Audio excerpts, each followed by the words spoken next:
In this video series, you'll meet moms and grandmas who've lost 40 to 100 pounds by replacing processed foods with rejuvenating whole food meals. Here are excerpts of what's to come. Since I've lost the 51 pounds that I have, I feel so much more confident in myself. I walk lighter, I feel lighter. I have my coworkers walking through the halls telling me, "Hey skinny, hey slim."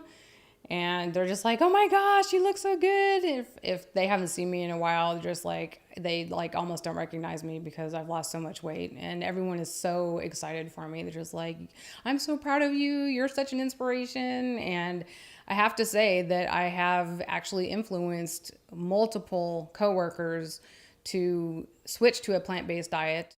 I was like, wow, where has this been all of my life?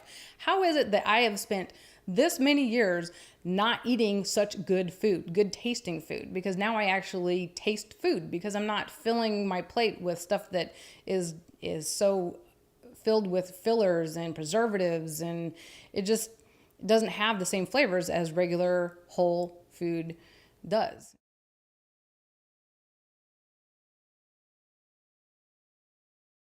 It just felt like I had a tire on me all the time and my joints hurt and I felt hot all the time and sometimes I wished that I could just take a machete and cut some of this fat off of my ass and stuff like that because I hated it so much. And then I found out about these support groups of fat acceptance, and I thought, well, maybe I could become one of those fat acceptance types, but I couldn't because deep down I hated myself and I hated all this extra weight on my body because I knew that it was killing me just as it had done to my father and other relatives.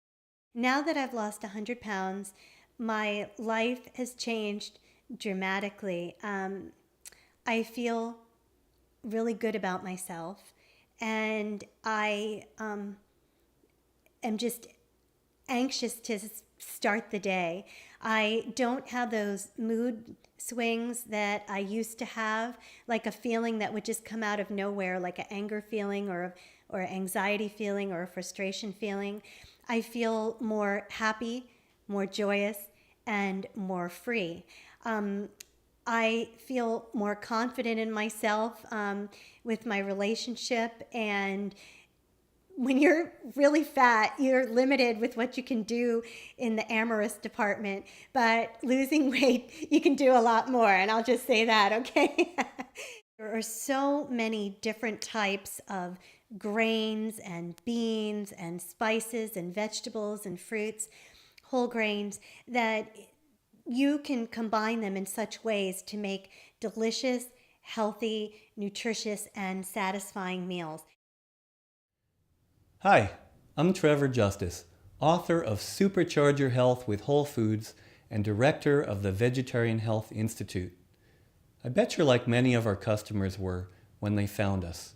You want to melt away body fat and return to your natural body weight, but without feeling deprived, starved, or hungry after meals.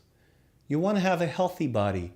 You want to feel sexy and confident in whatever you wear, not feel embarrassed about your looks. Well, you're in the right place. Some of my friends have struggled with their weight for years, and I've had girlfriends who beat themselves up for cheating on their diets or not being slender enough. So I know what it's like to feel insecure, ashamed, or embarrassed about your weight. That's why I'm going to show you how to fill up on delicious meals that rejuvenate your body with 40% fewer calories than the average American eats. Not by dieting, but by eating nutrient-dense foods that supercharge your health instead of dead, depleted processed foods that fatten you up and fool your brain into thinking you're still hungry. I'll also introduce you to Dr. Felicia Williams, a psychologist and author of Willpower Made Easy. She'll show you how to overcome the emotional challenges of eating better and giving up unhealthy comfort foods. Are you up for that? Okay, great. Then let me ask you a question. When you go on a diet, do you stay on it forever? Unless you have the willpower of a monk in a straitjacket chances are you eventually go off the diet. Then you gain back the weight you lost and feel frustrated, depressed, or guilty. Maybe you beat yourself up and think, what's the use? But it's not your fault. Diets aren't sustainable, and here's why. You have to eat boring, strict, or complicated meals.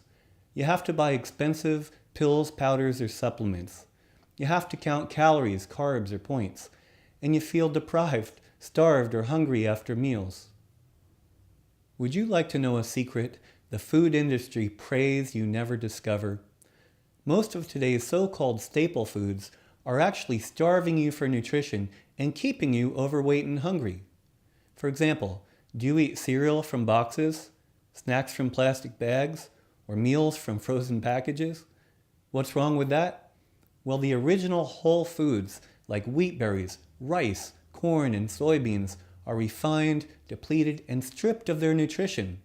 Then they're processed with unhealthy fats and oils, turning them into unnaturally rich, high-calorie foods that fatten you up and fool your brain into thinking you're still hungry.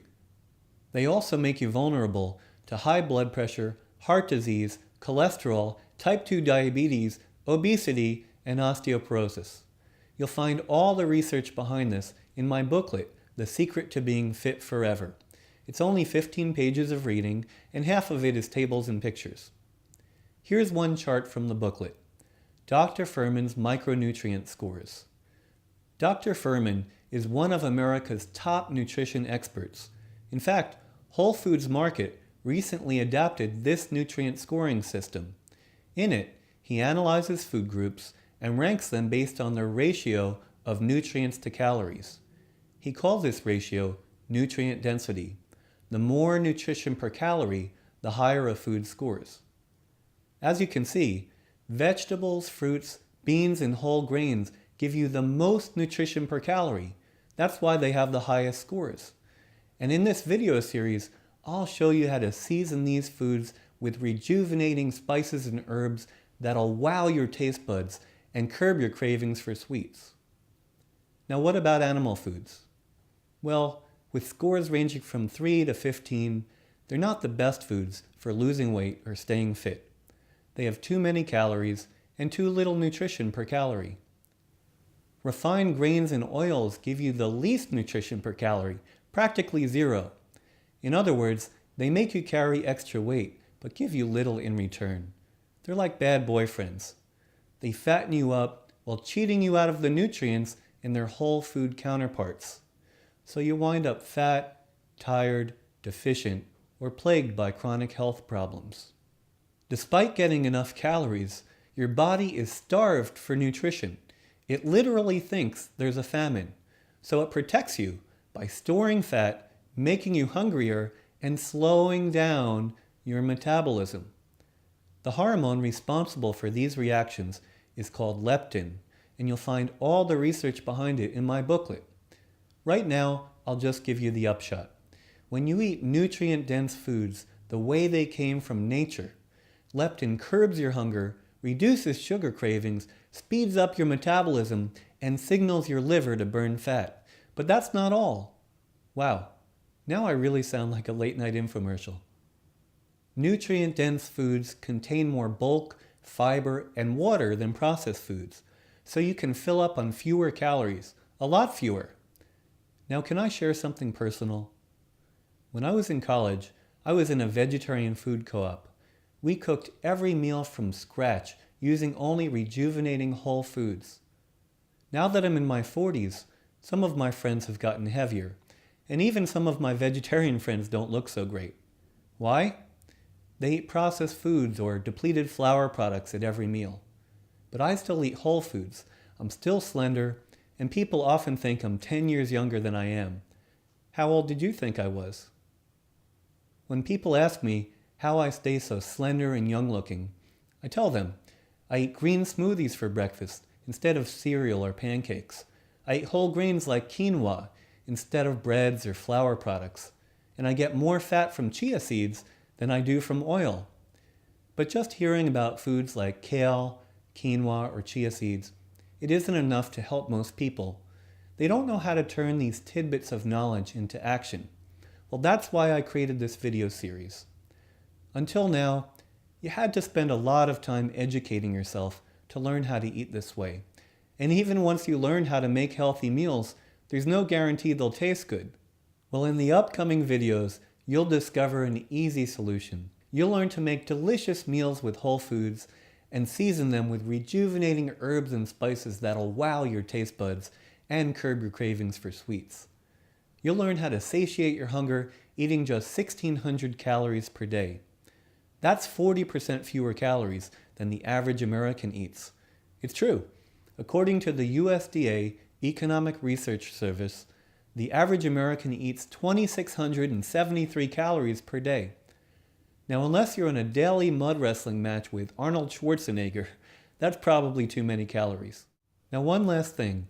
I know it can be hard to give up unhealthy comfort foods.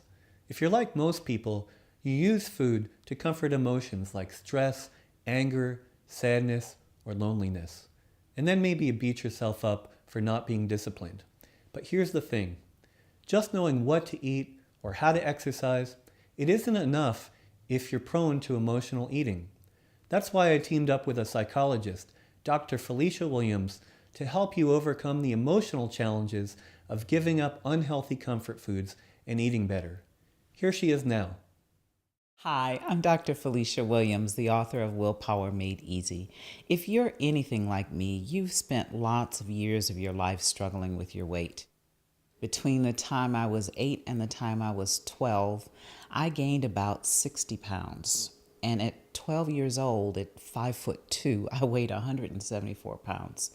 And one of the things that I remember most is how much I got teased as a child for being fat, for being pudgy, for being slower than everybody else, for not being able to run the races, for being out of breath. And it really, really damaged my self-esteem from a young age.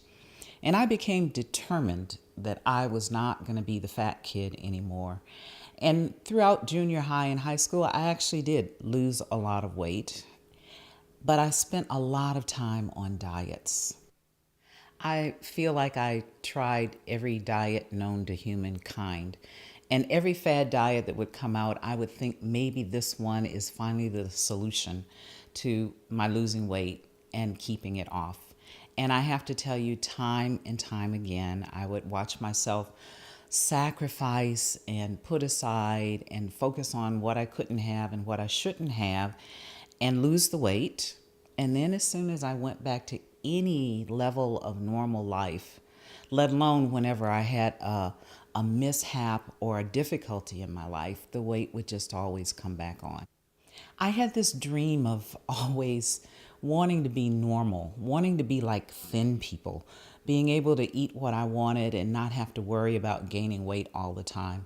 And I really, really didn't understand what the key to that was until I started looking at some of the issues that were causing me to eat emotionally. Anytime you try to give up comfort foods, it can be challenging because after all, we bring comfort foods into our life to give us comfort when we're emotionally distressed or upset. And one of the really important things to learn is that we have cravings for a reason. Would you like to find out how holding on to past hurts and resentment can lead to emotional eating?